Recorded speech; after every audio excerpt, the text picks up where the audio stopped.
इसको लगा डाला तो पंखा हिला डाला।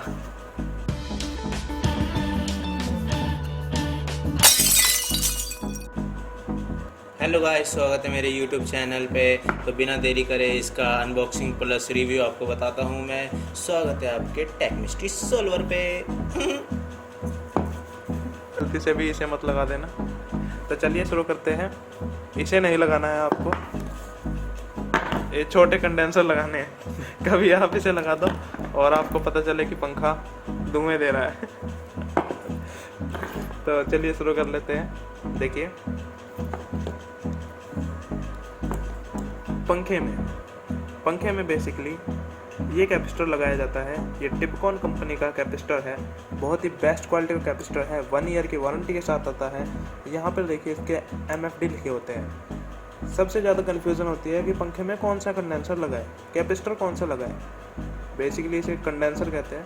कौन सा कंडेंसर लगाया जाए, तो पंखे में लगाया जाता है 2.50 MFD का कैपेसिटर, जो ये 440 वोल्ट तक का ये चल सकता है। इसकी जो फ्रिक्वेंसी जिस पे काम करेगा ये 50 हर्ट्ज की फ्रिक्वेंसी है।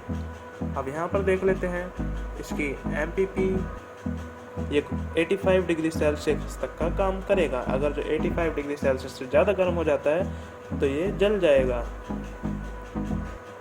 और थोड़ी ज़्यादा स्पीड बढ़ाने के लिए आप इस्तेमाल कर सकते हैं 315 का कैपेसिटर। लेकिन गलती से भी आप इस कैपेसिटर को ना लगाए, इससे आपकी स्पीड तो बढ़ेगी लेकिन पंखे की लाइफ कम हो जाएगी। 315 कैपेसिटर लगाने से क्या होता है कि पंखे की स्पीड तो बढ़ जाती है, लेकिन जो उसकी रनिंग कोयल होती है वो जल्दी से ख़राब हो जाती है।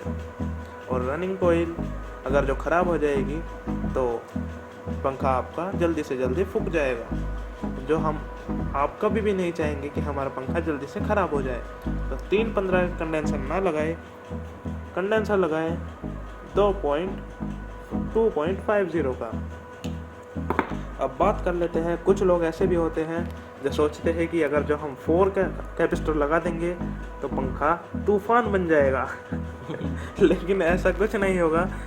तूफान तो वो बन ही जाएगा और उसमें से थोड़ा धुआं भी निकलेगा। तो ऐसा ना करते हुए 4 का कैपेसिटर हम इस्तेमाल करते हैं आपकी जो कूलर के मोटर होती है उसके अंदर। कूलर के मोटर के अंदर लगता है 4 MFD का कैपेसिटर। ये कूलर के मोटर के लिए होता है और ये सिर्फ स्टार्टिंग कोयल को एक एंगल प्रोवाइड करवाता है, जिससे हमारा पंखा रोटेट होना स्टार्ट हो जाता है। अब बात कर लेते हैं 6 MFD के कैपेसिटर की। अगर जो आप इसे लगा देंगे तो पंखा तूफान की जगह थोड़ा आंधी भी देगा। तो 6 MFD का भी कैपेसिटर लगाते हैं हम कूलर की मोटर में। जो हमारी यूज़ होती है कूलर की मोटर, एग्जॉस्ट वाली मोटर। जो नॉर्मल मोटर होती है उसमें हम लगाते हैं, जो नॉर्मल मोटर होती है उसमें लगाते हैं हम 4 का कैपेसिटर, और जो हमारी एग्जॉस्ट वाली मोटर होती है उसमें लगाते हैं हम 6 MFD का कैपेसिटर। तो पंखे में आप लगाइए 2.50 के कैपेसिटर। ये नॉर्मल होता है लगाना, इसमें 2 वायर दिए होते हैं। 2 वायर को जहाँ से आपको हटाने, जो आप पुराना कैपेसिटर हटाएंगे और सीधा आपको ये नया लगा देना है। इसमें कोई भी पॉजिटिव नेगेटिव नहीं होता, कोई भी आप तार कहीं पे भी लगा सकते हैं।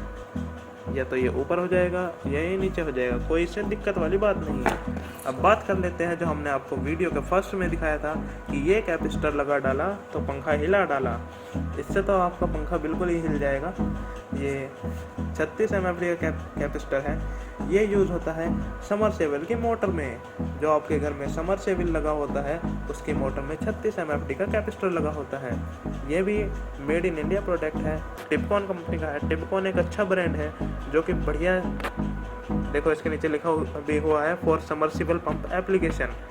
ऐसा ना हो कि आप 36 MFD का लगा दे पंखे की स्पीड बढ़ाने के चक्कर में और आपका पंखा बचे ही ना। समझ रहे हो ना? इसी के साथ हमने आपको बता दी है कि कौन सा कैपेसिटर किस चीज़ के लिए इस्तेमाल होता है। तो हमने आपके लिए कैपेसिटर की गुत्थी सॉल्व कर दी है। तो ये मिस्ट्री आपके लिए एकदम सॉल्व हो चुकी है। और थैंक यू फॉर 300 subscribers.